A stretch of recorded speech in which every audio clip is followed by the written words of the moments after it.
Hey y'all, this is gonna be a good one today.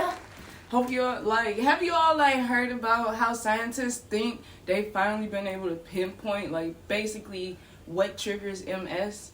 No, for real, y'all. The fact that the research backs up my theory on MS coming from having a foreign virus in your body untreated for too long. I have my reasons behind this bold statement, but if you knew what I knew, you'd understand how it makes sense to me, okay? But nonetheless, you guys, according to an article on hsph.harvard.edu, multiple sclerosis, a progressive disease that affects 2.8 million people worldwide, and for which there is no definitive cure, is likely caused by an infection with the Epstein Barr Virus, or EBV, according to a study led by Harvard T.H. Now I told y'all this is going to be a good one, okay? So let's go ahead and let's talk about it.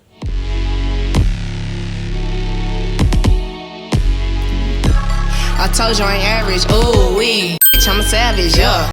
Hey everybody, what up though? It's your homie, the one and the only, y'all. And you guys, we have some stuff to talk about, real stuff to talk about. I came across a post on Instagram, and I know it sounds weird, but it comes from ms_trust that was saying that there have been recent discoveries linking the EBV or Epstein Barr Virus to being a trigger for MS. So of course I hopped onto Google to begin researching this, just to see if this was clickbait or if it was real. And y'all, it's real. At this point, if you type in EBV and multiple sclerosis, Google first pulls up some scholarly articles on it, and as you scroll down, you'll see the new news articles about it, research from Harvard, and just a whole bunch of many other things, for real. So you guys, let's go ahead and let's dive into this. I feel like we have a lot to talk about, so get comfy. Professor Bree's class is beginning now. First things first, what is EBV? According to the CDC, EBV, the Epstein Barr Virus, is known as human herpes virus 4. It is a member of the herpes virus family. It is one of the most common human viruses, though. EBV is found all over the world, for real. Most people get infected with EBV at some point in their lives. EBV actually spreads most commonly through bodily fluids, primarily saliva. And EBV can cause infectious mononucleosis, also called mono, and other illnesses, y'all, actual factual. It also goes on to say that many people become infected with EBV in childhood. EBV infections in children usually do not cause symptoms, or the symptoms are not distinguishable from other mild, brief childhood illnesses. Now, mind you, though, EBV is easily spreadable through kissing, sharing drinks, using the same cups, cutlery, or even having contact with toys that kids have drooled on. Some symptoms from EBV infection, usually teenagers and adults, they get better in 2 to 4 weeks. However, some people may feel fatigued for several weeks or even months altogether. Now, after you get an EBV infection, the virus becomes latent, basically inactive in your body. In some cases, the virus may reactivate. This does not always cause symptoms, but people with weakened immune systems are more likely to develop symptoms if EBV activates. See, now, this part backs up my hypothesis and theory that MS comes from having a foreign virus in your system for too long without treating it. EBV is the virus. No, I just didn't know about EBV until now, though, honestly. But no, I really thought that it came from having sex, kind of like an STD. But that's why I'm doing this video now, so I can learn about it. But now that we all know about EBV and how common it is, and that it can go dormant basically in your body for a lifetime, now you see where I'm coming from. My idea in full is that your white blood cells are low-key constantly on patrol, looking for a virus, kind of like Gang Squad, or something of the sorts. I don't know, with EBV infection, people It's the fact that EBV can affect people's bone marrow and their blood, and they will go ahead and produce too many white blood cells called lymphocytes. And EBV can also weaken your immune system at the same time, making it more difficult for the body to fight infection. It sounds like a never-ending cycle if you ask me. Oh my God. But now that we're done with the dramatics, let's talk about the science behind how they found the connection between EBV and MS.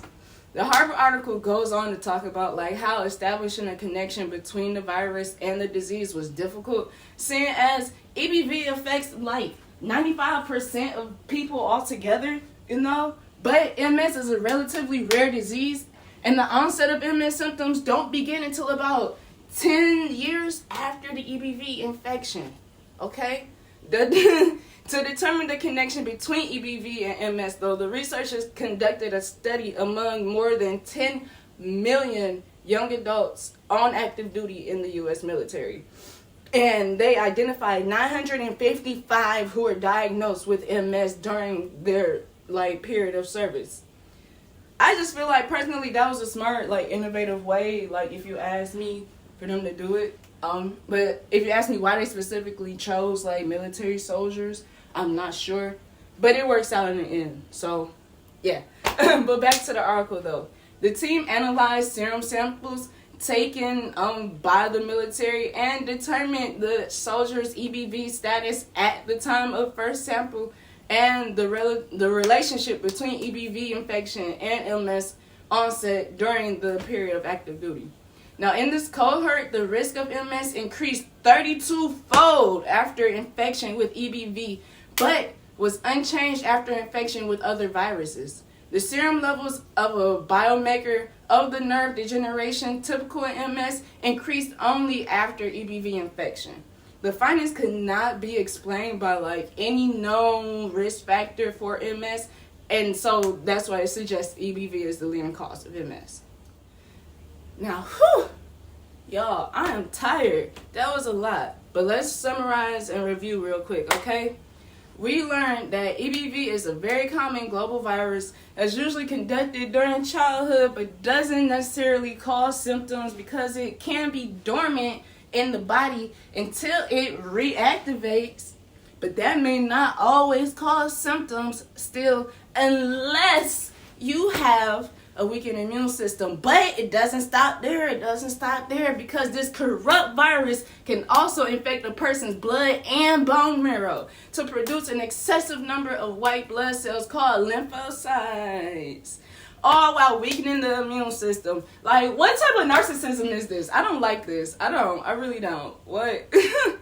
But let me calm down, y'all. We learned a lot today, y'all. Or at least I did. I got confirmation that I was always right on my whole, like, hypothesis, this thing. So, I guess I'm satisfied. I don't know. I have MS, so.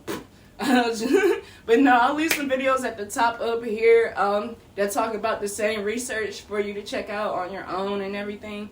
And I also have a link down, to the Harvard article that I got all of my information from down in the description below. I really highly suggest that y'all check it out. Like, seriously, that was a good read. I should have went to Harvard. But if you made it this far, I really, really appreciate it. Please don't forget to at least like this video. And I'd love for you to subscribe down below for me. Please, please, please, please, please. But as always, you guys, always, you gotta remember, you gotta stay safe, you gotta stay clean. And that Breon loves you. Okay. And you too. I don't know about you. You kind of iffy, but I like you over there. Bye. See you next episode.